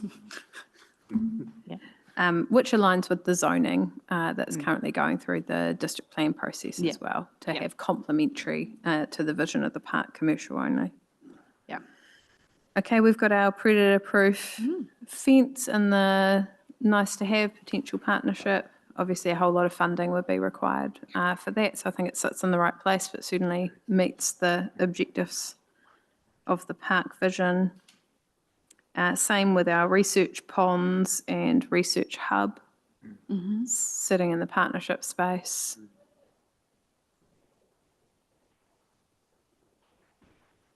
Now we're to our landmark bridge. I assume this is the one you were speaking about earlier, Gabe, across to Whanga. Oh, sorry, other end, other side. And I think this is us just trying to lean in and leverage other opportunities. We know that Wahakutahi have to reinstate any connections that they have when they upgrade expressways. And so at the moment, there's a underneath connection. If they're going to alter that, let's partner into a bridge. Okay. Wahakutahi. Would it be better? Would it be better to go over rather than under? Yeah, and so I think this one is like let's explore the option. Okay. No specific feedback that I saw on that. Just around investment and the like, but this would be, as Connie's pointed out, a partnership or hopefully NZTA TA funded. leveraged project. Yeah. Okay. Oh, and sorry, restoring historic bridge connection. That's the one Yeah. that was spoken about earlier. So there was some feedback on this that would be inappropriate. Restoring the historic. Yeah, the historic bridge. Yeah, I think so. I'll just check. The only thing I'd say to the bridge over a motorway, if we're going to pay for it, it will be expensive because that'll be NZTA's over dimension route through to Taupo and Gisborne as well, so it'll have to be quite a large bridge. It'd be a very large span, and I think it's more just putting a bookmark saying, hey, when you get to this, consider, is there an opportunity? Because the current access under the bridge is often underwater at high tide, so it's not a great connection at the moment. Yeah, I think there's been some infrastructure put in to try and keep the tide back as well, hasn't there? It's been quite an expensive exercise, I remember, for the cycleway network. All right, what's our view on our last one there, restoring historic bridge connection? That's the one coming across the estuary. Yeah, okay, so that's the one to the, I've lost the page. Across But to Whanga. across the estuary, midpoint, and that was to do with bird habitat and a disturbance. So there was submissions against that, not necessarily wanting to prioritise that and trying to avoid disturbance to natural wildlife and habitat, so. Where does that bridge connect into, the cycle path? Yeah, what's on the other side of it? Right up there. At the moment, it's private land, so it's not accessible. Oh, okay. But I guess we just wanted to flag it because with the Pamu station redevelopment potentially happening in the future, there is that potential for the extension of the pathway network. And if you have got a bunch of commercial and residential in that area, having access to the regional park would be quite an important connection from our view, rather than have people having to come back along the old rail bridge, which would be quite a long dog leg. So I think that is why we put it at the very bottom, you know, even lower priority than the potential highway crossing. I guess the question for the committee is it's not obviously integral to the delivery of the park. Does it go in that category of creating more more negative noise than is needed when it's right down the bottom, and it would be driven by a whole lot of other external factors and could be considered at a later stage. If those other factors became real, interested in views. Nick? I would agree with that because the station master plan is actually industrial at that end. It's residential at the other end of it. You two might have a better understanding than I do. So actually putting cyclists and walkers into an industrial area is not what I'd be doing for health and safety reasons. Anyway? I think there's probably too many challenges that it raises more than benefits. And you'll be ball gazing into where it actually goes to and what will be there. So I think it's best that it's just not included. Yeah. Joe, Gareth? Yep. Another aspect with that particular causeway, and it's the main flow is during high tide, and in low tide it's very restricting for the whole flow of the whānga. So there's quite a possibility because of that causeway could have been in the past restricted the flow of the whole whānga, the complete whānga itself, and causing disruption further up the whānga in the way of settlement. So that's another. Okay. There's a lot more involved in that causeway than we may think. Okay.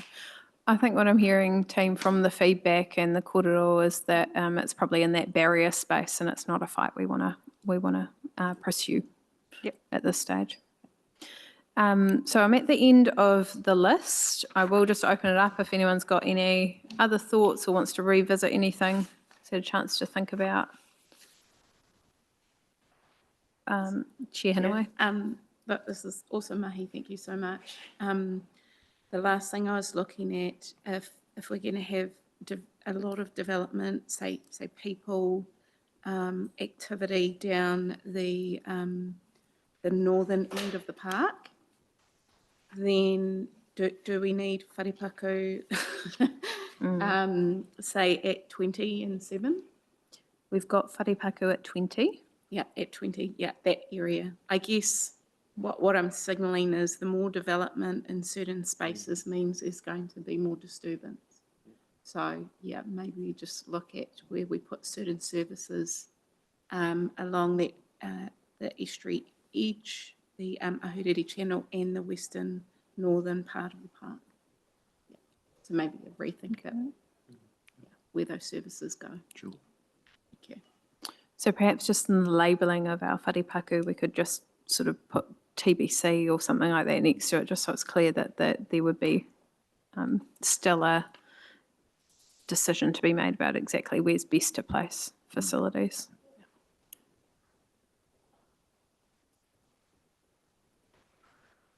And the only other thought I had is we've got picnic areas like 14. In the future, it will not be a nice environment having a picnic under the flight path of an aircraft because it'll just be, it'll be loud. So I would, and we've pushed 14 down, but it's just a consideration whether a picnic area is with something else further into the park away from the end of the runway. Yeah, and I think we're renaming that to sort of stop and stay or something like that space as well, because you've obviously got a lovely outlook at point 14 down to whanga, but you're right, it might be more sort of in the middle of your nodes or something like that where you have a stop and stay picnic space, but good point, thank you. I think that is the end of our agenda. Can I hand back over to you guys, see if you've any other comments or guidance needed? I'm just going back to the shrubland and forest land restoration piece. Now, we talked about bumping that down the priority. I wonder if that could be sort of set to aside somewhat, because I remember there was an approach from, I think it was Hauhepa, talking about wanting to undertake community planting. So I think I wouldn't like to give people the messaging that we're putting that right on the back burner in favour of some of the other programs. So maybe Have not moved regenerating forest or natural wetland. Okay.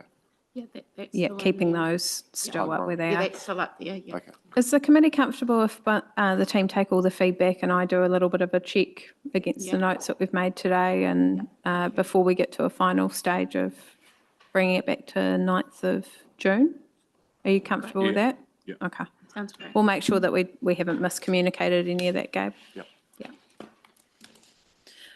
Okay. With that in mind, I think it's a good time for a break. We're only 5 minutes over when we were meant to. Connie, do we have anything else we need to get back together? No, after? we've covered our agenda today. We're done. Okay. Perfect. So, Joe, would you be happy to close us with karakia and kai karakia? Mission complete.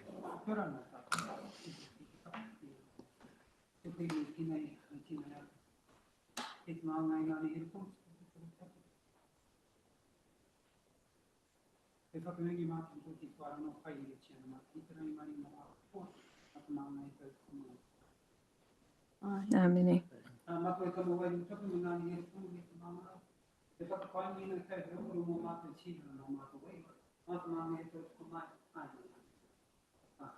Aye. Thank you, everyone, and we look forward to having a final bite at it on the 9th. Thank you. Yeah.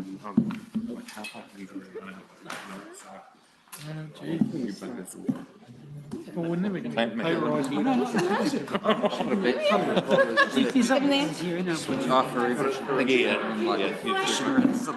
Couple days. I think I'm really happy with what I've heard today because one of my biggest fears of all was when I was doing some sums last time and I'm at those plants are going to be taken forward by a budget.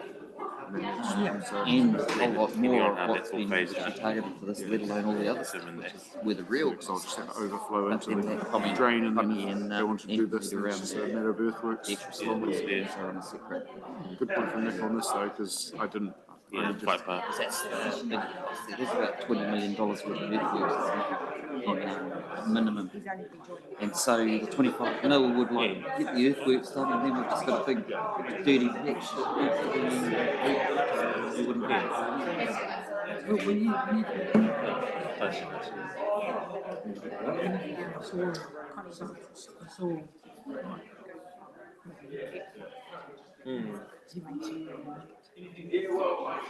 Yeah, it's not too bad, but they, most of that area is very sweet. This will be a sail line. They need to incorporate Might be something that you can go a bit further once they get I this must concept take done. So, yeah, well, I think the virus says that they could just discharge into the upland side. So it might be a case of, okay, that's just left to do it. Might as well just Well, because we don't know exactly what the excess earthwork fill is, so the extra material to move, it might make sense to use using some of these other areas. You've been to all these one, haven't you? How well was the final attendance?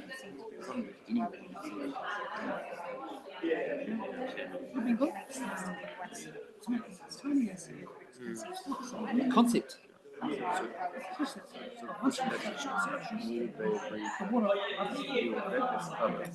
You designed for your purpose. That's right. What I'm trying to achieve. We just need to tweak with it and make everyone happy along the way.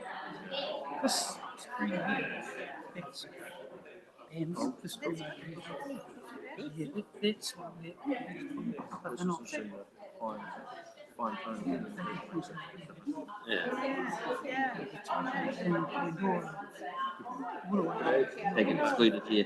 Pandora's fine because they've got an awesome system that's going through the consent at the moment. They need to deal with it.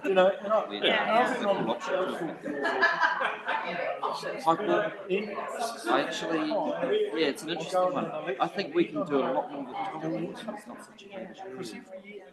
So I do like I'm not too concerned. And just from my look at it, you know, I think some of the stuff that we're looking at with, up in these areas, with some of the developments around here, it's how can we be.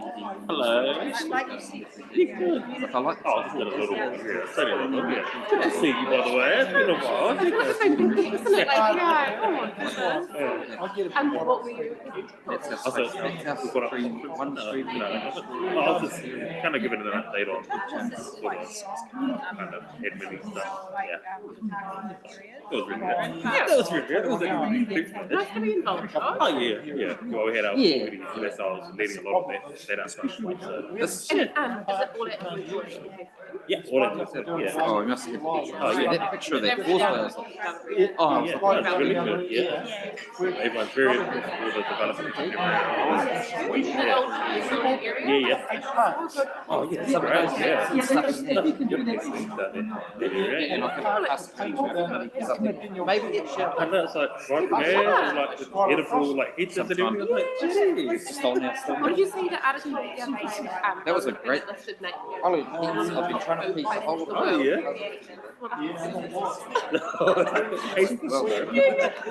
Yeah. Like, come on, right. So there's like news articles being like, Yeah. Do they know what the network is? Do they know what it is? He got something. Oh. Yeah. Well, we started at Water Discovery City, so we started there and then we moved on down to He has been coming home. that was nice, I think. But yeah, I don't think people were expecting the cold yesterday. The first big frost we had. Yeah. So it's, oh, well, welcome to Hawke's Bay. No,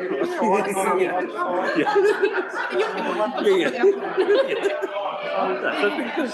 Good. So yeah, we've got to go. He just I got to go back over later. It's about 3. He's got too much responsibility. We've got a bit of time. I'm so sorry. Jumping. Oh, That's right. We've heard the policies. Yeah, you got a bit of age. And building out opening night dinner. So they had they call it the President Top Value. They had on Wednesday, right? Invite only. I think, oh yeah, me and Bex were there, and I was up at Peak House, about a Peak. Yeah, that was nice. Beautiful view. That's been the one. Oh yeah, and we were at 4 o'clock, so yeah, city sun, and so it was good. Yeah, that's interesting how it's created a new delta. Oh, That's a whole new delta year, as a result. but they Right, do. it does. So you've got this block This there year's with kind the of high like tide regional one, flow over and the then tides going every out. other year big city. So That's a good energy. It's separate. but it was nice to come to Hawke's Bay and to. I want to get in the boat. Oh, yeah. Get out there. That's what I'm thinking. That's been good. Yeah. How do you feel How do like you get up in the boat? Oh, good. I had to remind myself earlier. I was like, Jesus, where have I been? I was like, okay, I've got to get back into it and all the engagement stuff. But that was my experience about not thinking all the stuff oh, you're good. at the moment? No, I think that was good. Yeah. And it's good to see, yeah, where we can keep it with our people. It's good we've factored that in as part of this. That's how we start. And into the community, 100% stuff that we put, everyone laughed. Yeah, Oh, it might take some time. It's Yeah. not all right now. yeah. Not all at once, guys. Just slow, phasing. Multi-generational. Yeah, exactly. It's gonna be Yeah. fine. Yeah, we're just planting the seed, okay? Yeah. I was loaded up really strict. Oh, yeah. Way further than Yeah. Yeah. Yeah, and that makes sense. And I think, yeah, a lot of that stuff will also be centered on that one day. Yeah. Do you see the community of your project? Like, they'll come and be like, all right, let's just try and be like, But by the way, and then go, right. oh, It'll be hard to pick up. yeah, I've only done a few sort of at this scale. And then, yeah, has it been too bad? Like, yeah, we get them to understand, you know, obviously we're going to do the prize this year. Okay, maybe that's not bad. We love all ideas to start Yeah, with. but yeah. It's all the kind of quick wins you can get to. So, you know, things like planting, you know, getting in those connections and all that, you know, those are always a quick win. We're really hoping to get that western side by we'll drive Oh, yeah, well, yeah. but we can't on the side. Half of it is a but Yeah. it's still Yeah. and like don't prioritize by the So, exactly, yeah. So they have a chip. Yeah. It's all still there, so, Yeah. yeah. Saying,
What do we say to him?